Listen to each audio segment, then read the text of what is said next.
Well, hello everyone, and welcome to another episode of Money and Mindset at 40 Plus, where we invite you to play big and conquer your money fears. I'm Sylvia, I'm Jenny. and today we're talking about something that some of you may have already heard of, Yeah. and some of you may not have, and they are super interesting. These Mm-hmm. concepts are super interesting, and I'm Mm-hmm. really excited. Today we're going to give you a taste of the money archetypes. Mm-hmm. Mm-hmm. And I know, Jenny, you have delved into these archetypes. You have been teaching these with your clients and Mm-hmm. diving into them with each of your clients. Yes, tell us a little bit more what we're going to be talking about today. So we're going to do a really quick pass through all 8 money archetypes. The goal here is for you to get a taste. Maybe you'll start recognizing yourself in some of these archetypes. Maybe you'll start recognizing people in your world that you interact with in these money archetypes. I think, so I did the training actually. I'm a certified money archetype belief specialist. Wow, that's a mouthful. What a title. I know it sounds very fancy because, we like titles and we like certificates, right? Because that tells us that we must be an expert if we have a certificate, Sylvia. But wait, I digress. That's another show, isn't it? I wanted to talk about how money is really taboo. We don't talk about money. So my theory is that the archetypes help us be a bit more objective and start to look at what's actually going on in those core beliefs and make it a way for us to approach and take a look at those core beliefs and ask if they're serving us or not. Oh, Um, wonderful. This is so yeah. exciting. If you are listening, have you heard Mm-hmm. about the archetypes Mm-hmm. before? Welcome to the show. Please give us a like, share with your Please. friends, You subscribe to know, the channel if you like the content here, it's because it, without you yeah. guys, we don't have a show. And I got to be honest, Sylvia, it's kind of gray out. It's kind of rainy. I could use some love from our listeners today. I'm feeling a little kind of ho hum temperature wise, and when it It's rains, I the don't get end to of the play tennis. summer. I know. It's the end of the summer and all the discussions about schools going Yeah, back and all of this yeah, stuff and yeah, how that affects our business. We've been talking a lot about yeah, that yeah. in our various groups. So So, the oxymoron in the room. Can we talk about the elephant oxymoron in the room, Sylvia? which is really funny Yeah, when it's you really think of funny. it, because as you know, Jenny and I have been BFFs since we've been teens. We've Yeah. moved through music together. We have moved then into management roles, into consulting roles, and now we're both coaching women. I mean, what a trajectory. Mm-hmm. And we love chatting about money. However, Ironically, neither of our archetypes care at almost a dime about money or making money. There is the oxymoron. There is the crux of it, Sylvia. oh, thank you, Louise. Yeah. Sending Thanks, Louise. love, and to Appreciate it. Jocelyn, sending big Thank hugs, you. sending them back, sending them back. Yeah. Isn't Yeah. that ironic, though? I think that's the word for it, that we Mm-hmm. both love talking about money. And then here we are, we have two archetypes that don't really care about money, that, we kind of wish it just wasn't there. But Yeah. and I think this show is partly Mm-hmm. to spur us on to Mm-hmm. take control of our Mm-hmm. money, help our clients do the same thing. And it's Love it. working. It's Yeah. working by talking about it. It's where your focus goes. I think where your Yeah. energy goes, your focus goes, or Yeah. wherever you're going to water. If you water the flowers, they will grow, right? I mean, that's that's what I'm going to say.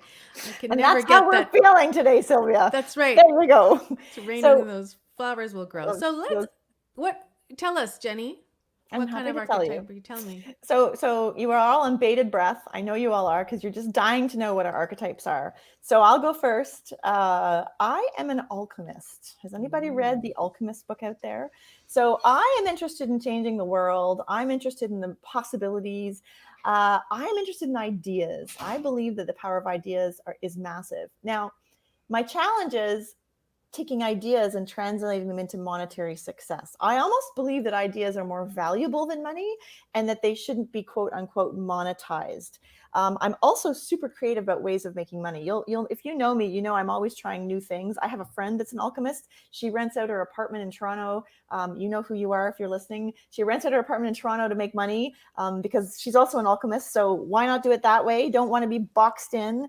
But yes, so I kind of have a love-hate relationship with money, Sylvia, and I would suggest that this show has been part of my just putting some love there. I wouldn't say wrestling it to the ground. I think it's more like an awareness because it's part of me. I think that's important. This is part of who I am, but I'm just trying to always learn and grow and understand those core beliefs better. How about, Mm.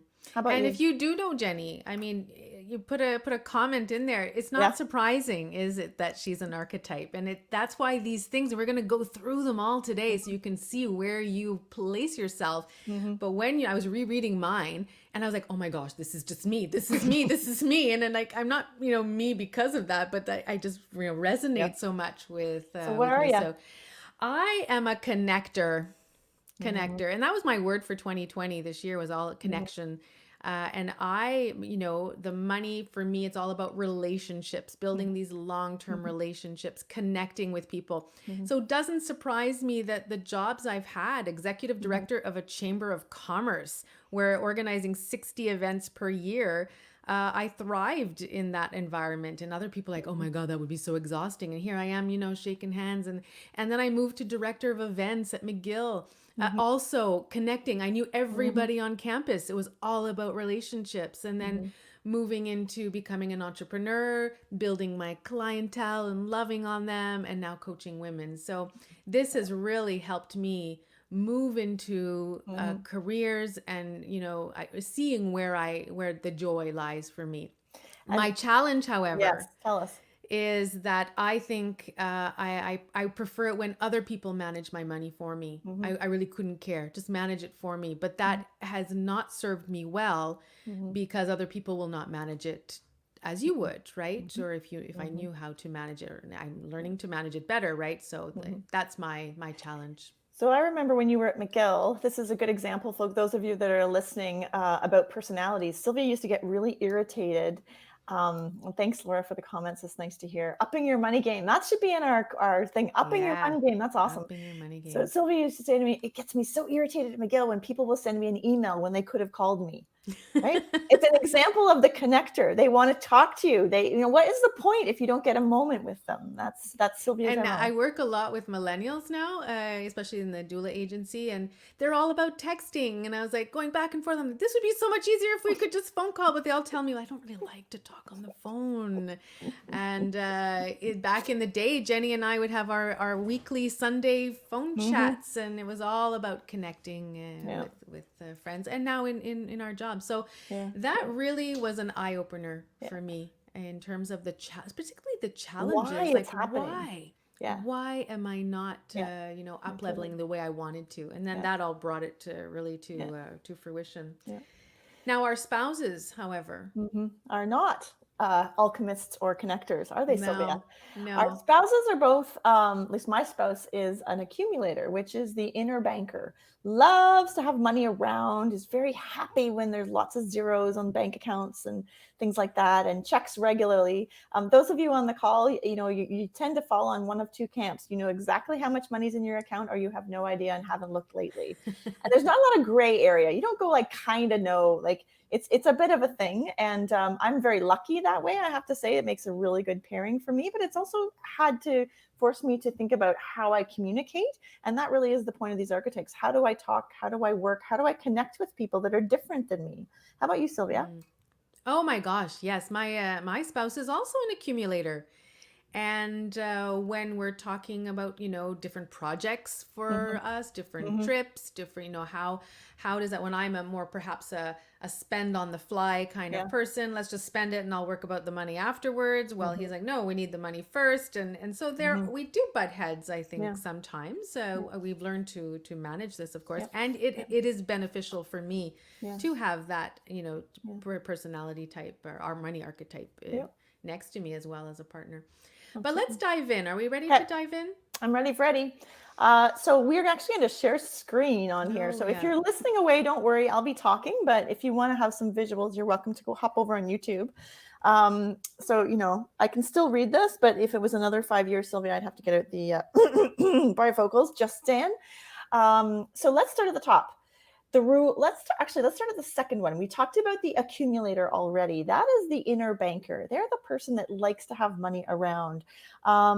we tried to come up with some people that you might know just for samples. And I'm really simplifying this. There's way more to this, but I just wanted to give you a taste. You mentioned the name David Bach, people who feel safe around money. I think Mark Carney might fit into that category, really understanding the mechanics of things and really like to have it around them. And the hardest thing for them to do, of course, is to invest in risk. I'm going to go fast. Actually, you know what, Sylvia? Go to the next slide because that'll actually have pictures. I like pictures. Pictures are way better. Okay, and Maybe here you can't go to the next slide. That's okay. I'm going to keep talking. You keep talking, okay. and I'll try going to the next slide. Here Sounds good. So the accumulator we talked about, the ruler. You see that picture where the ruler is on a throne? This is not quite what you would think. A ruler believes in abundance for everyone. So really interested in systems, really interested in having people be part of the kingdom. I have a colleague that's a ruler, and her big goal in life was to empower her staff to sell and to be successful with a small business. And it wasn't about controlling them when you think of a ruler, but actually empowering them to thrive and be the best they could be. The bottom left, who did we have as ruler? Oh, Steve Jobs. Yeah, go ahead. No, I was just going to say ruler is my second. We all have a dominant archetype, but there is a second one that comes in there, and it's true. I want to build this huge empire, right? And I do find myself very attracted to the ruler.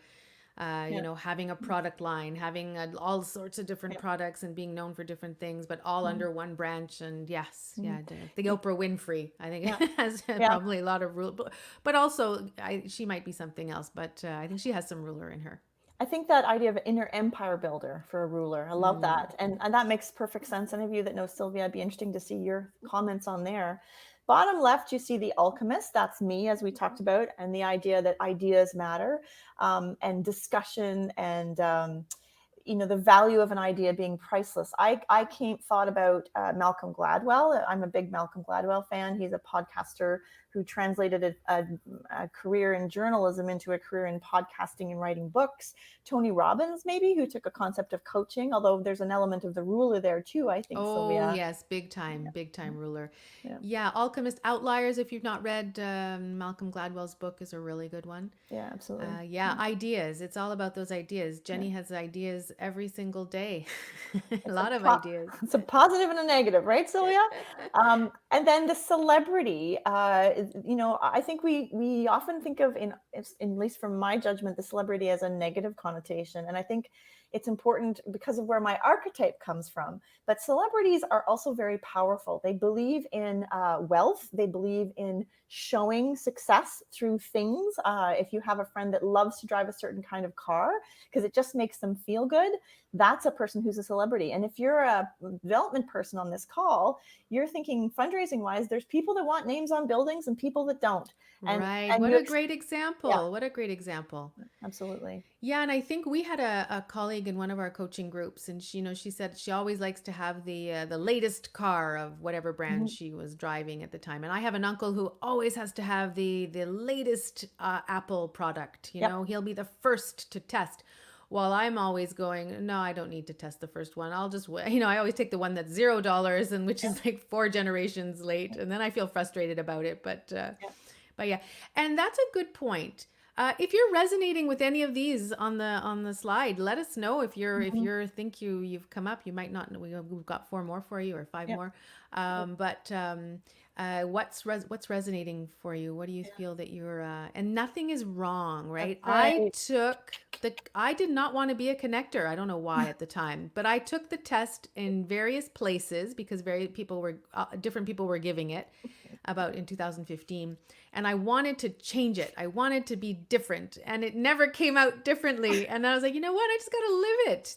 There is nothing wrong. And I feel that, like you said, from the celebrities, the clients of mine who are celebrities, they feel, I really wish I weren't. But I was like, no, own it. Love it. Own it. And that's, how you're going to make your money is through this. Use it as a motivator, right? So I think that's another great point is if you're a celebrity, think about what you're going to do when you can buy that latest Volvo car or whatever. Or we're fixated on cars. Maybe it's a new ring for yourself, or maybe it's something else. Or a trip, or What would be the challenge for celebrities, Jenny? So one of the things with celebrities is their need to be seen, see and be seen with their wealth can often be a compensation for insecurities inside. Ah, So yes. the idea that that your self-worth and investing in yourself is actually priceless. That's one of the things we work, Mm-hmm. because each of these archetypes has a money mantra. For example, for me, for the alchemist, what I distinctly remember learning this, and it's never left me, this idea that the better I do, the more good I can do in the world. Right. And it really helped me position my success as being more of a movement. Bringing my ideas and sharing my wealth was part of who I was and how I could contribute, versus before the money was just quote unquote bad. That's the wrong expression, but I hadn't seen that opportunity. So yeah. Mm-hmm. Some famous celebrities, I'm thinking the Kardashian family. I think they're rulers and celebrities Celebrities. in there for Yeah, sure. absolutely. Yeah. Yeah, I'm sure you can all think of other ones as Yeah. well. Flip to my next slide, Sylvia. I will try and do that for you. Here we So go. then we move on to some really interesting ones. So there you are, Sylvia, the connector, right? Yeah. So the connector is, we had some ideas of famous celebrities, maybe Oprah or Ellen, Mm. the Spanx gal. We were both a big fan of the woman that created the Spanx line of what do we call them? Women's undergarments that keep our Yes. stuff where our stuff needs to stay. Is that the right way to I put think it? so. And Yeah. she really built a relationship based on what she saw in the marketplace and a need, and she created it. So she worked through connections to make her business thrive. These are people that very rarely have big marketing budgets. I know one particular friend of mine that's a grant writer, and his profile is connector.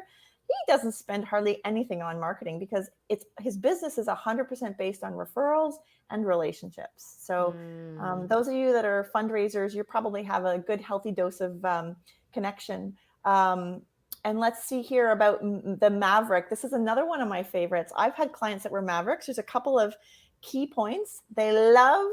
So if they're donors, they love to do the pilot project. They like to be the first ones in. They like to think big. They're not afraid to jump 2 feet in, as that picture describes. And they don't have a lot of issue with, what's the word? Complexity. So these are people that can really handle financial complexity, leveraging assets and XYZ, and they're completely comfortable. And the one celebrity idea that we came up with was Richard Branson, right, Sylvia? Mm-hmm. Yeah. Yeah. Yeah, that's true. Yeah. My spouse, that's his second one, which Mhm. comes in conflict a little bit with the accumulator, right? Yeah. So there's this tug of war of wanting to try new things and delving into and having a lot, Yeah. the jumping out of the plane. Not that he's done that, but those types of ideas too. Oh, well, I have to save my money, and it comes in conflict, which is very interesting, Yeah. when we start looking at our archetypes. Top two, gosh, it goes so fast, Sylvia. We're at 20 I after know. almost. Sorry, I'll just say one more thing. You often have the one you are and the one your parents are too, on the one Oh and two. gosh. That happens because with the house we're raised in very much shapes our ideas. So as we do these archetype quizzes, we're going to have an offering for you at the end of this, our 10th episode around the archetype quizzes. It's worth looking at it and saying, which one of these, number one and number two, serves me best personally?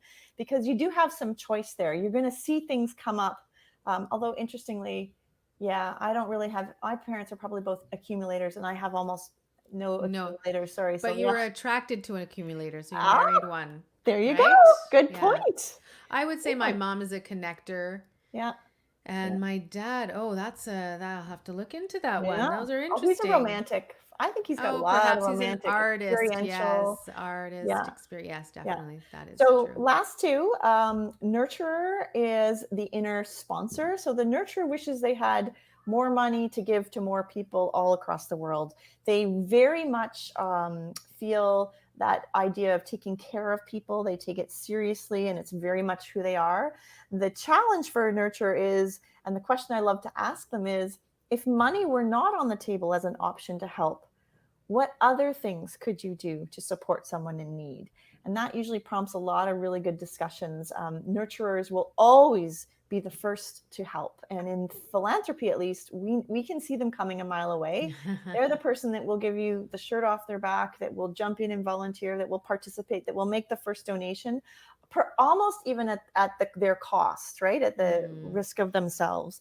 And I work with a whole bunch in the healthcare and the doula world, right? Giving, birth, they just want to help you have the most positive birth, which I was quite surprised. My nurturer is very low on the scale of these archetypes. I know, and that was really surprising.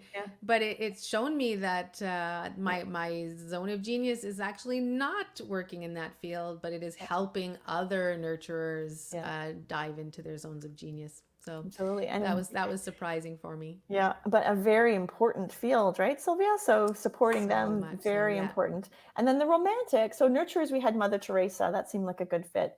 And then romantics. These are the people that like experiences. These are the people that will pay big bucks for a ticket to Madonna. Is Madonna even hip anymore? Not anymore, Jenny. No, I guess I can't use her. No. Lady Gaga. Lady Gaga, that's better. These are the people Billie Eilish. Billie Eilish.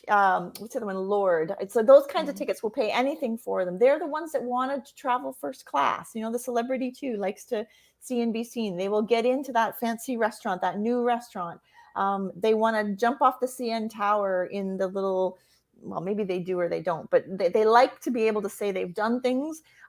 They enjoy that element of experience. They love to go to events. So those of you in fundraising, they're the ones that, well, the celebrities like to be seen, and the romantics want to do that cool event. I think big gestures, right? I think that's big for romantic. I'm just thinking of, the marriage proposals at the football games, Oh my God, romantic in the sense of romantic, but I think there's also part of their archetype there is the big gestures. Yeah. So what's coming up for everybody? I want to know, what are you? Do you know what you are? Does this pique your curiosity? Do you have an inkling of how what your relationship is to money? It's so interesting. I love this. And again, like many things, it starts with us and it works outwards from there, Sylvia. So I thought it would be a good example of how this would benefit you. How would it be good to know this stuff? So, one thing that I had with one of my clients we talked about was this shift that happened for her from thinking of the cost of coaching from a cost to an investment, right? This idea that she was investing in the organization through her coaching and through her coaching work with me in this case, that was a very big shift from thinking of it from, I have too much, only have so much money to spend, to by investing this money, right, I can do different things with it. So that was a good example. And then for us in philanthropy too, writing realistic budgets for programming rather than pie in the sky dreams. Like as an alchemist, writing realistic budgets is still really hard for me. Oh, interesting, Laura. That doesn't surprise me at all. No, Laura, not at all. With Laura grant writing and working with nonprofits, Yeah. helping them get money. Yes. At all. So that idea of writing a real budget that actually has legs, because I'm always crazy optimistic, or not even just optimistic. I just kind of believe in the best case ideas. And so I have to make sure that I highlight a realistic budget. And that's another example of knowing your natural inclinations will help you write better budgets. And finally, for me, talking treasurer language at board meetings. I'm a philanthropist, I'm a fundraiser. Being able to speak their language, being able to relate to them is really important. And it's helped me by knowing my archetype. How about you? Yeah, and the women that I work with, the clients, accumulators have a trouble, I would say, with hires. I think they say, well, I can do this myself. I can save money. Instead of spending $400 on a VA, I'll do it myself and spend time doing graphics. And you're like, well, what if you took that time, that money, invest it? It comes back to you like that, investing it into your business, into yourself, and it'll free you to make even more money. Or the nurturers who don't want to charge enough for their services. So they're pricing their services much lower because they feel guilty. Well, I'm the nurturer. I want to help them. We shouldn't even be charging for this. And I said, well, how can you feed your family if you're not charging? Or, what did I say? Yeah. Pricing. Yeah. Those are the ones that come up. I remember a local bookstore near me that had 3 women that ran it, all passionate about children's books. and they closed after about 5 years. And one of them said, they'd never actually pulled salaries from it. So Wow. that idea Yes. that, with the best of intentions, or they could have been alchemists like me. I mean, believe in the pursuit and the importance of the work they were doing. But at the end of the day, you still got to feed your family, like you said, Sylvia, like you Well, said. you do, and knowing this gives you an advantage over others, and right, and perhaps how many partnerships I've worked Hmm. with people Hmm. that Hmm. dissolving partnerships. Hmm. Well, part of that is that they didn't have the same vision for Yeah. their company, but they Yeah. didn't know, and they couldn't work for it. We Yeah. have that example of your kitchen renovation. How you had to we had to get your husband on Hmm. board, but Yeah. knowing that he's an accumulator and that you really wanted this project, well, how do we manage those? Yeah. And we're going to be talking about that Next soon. week. Next week. Yes. Yeah, So definitely. we have a special offer for you guys. Next week we're going to be talking about relationships and how this can affect and support your relationships that you have at work and at home.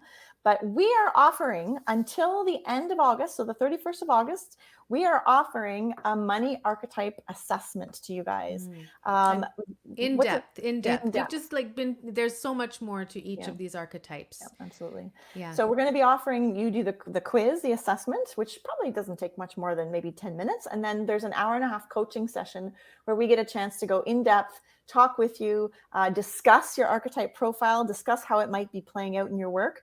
And that is normally a $449 project. So that's an investment of $449. We on episode 10 are making an offer. We are offering to you guys as part of our community until the end of the month to have that assessment done at the price of $299 plus tax. And we're only going to set up 5 spots just because I'm on vacation and we've got a bunch of things going on. So if this is of interest to you, you can email jenny@chaffner.com or Sylvia. What's your last part? There we go. Thank you, Sylvia. SoVibrant.com. I'd That's love to right. hear from you. And yeah, it's a fantastic experience. It's also a great stepping stone, I think, Sylvia, Oh, yeah, it definitely has helped me choose the right careers, choose the right people to work with, how to talk to others about money, help my clients with money. It's definitely worthwhile, and it's a lot of fun. And we're a lot of fun. And you work with us, one of us. Well, that's all we have for today, Yeah. Jenny. I'm Thank you feeling so better. much, everybody. Are you feeling better? Yep. Did we give you some I'm love feeling and better. some hugs? Yeah, I really appreciate that, guys. Thank you. Oh, that's good. Thanks for all your comments today. I know Yeah. Linda joined. Yeah. Linda is a budding entrepreneur as well. I can't wait. She's she's gonna flourish. Change the world. Definitely a hypnotherapist. Really? Yes. Oh, I want to know more. Yes, we'll have to. Yeah, there are lots we can talk about there. Okay. But thank you for joining. Please like, please comment, please share, subscribe if you haven't subscribed. And next week, Jenny, we're going to continue this conversation. Yep, relationships between the archetypes. So you get to hear my kitchen story if you haven't heard it, and more about how we interplay within each other. So going to be a great show. Thanks everybody for bringing some sunlight into my world. And without further ado, we'll see you next week. Thank you, everyone. Bye. Bye.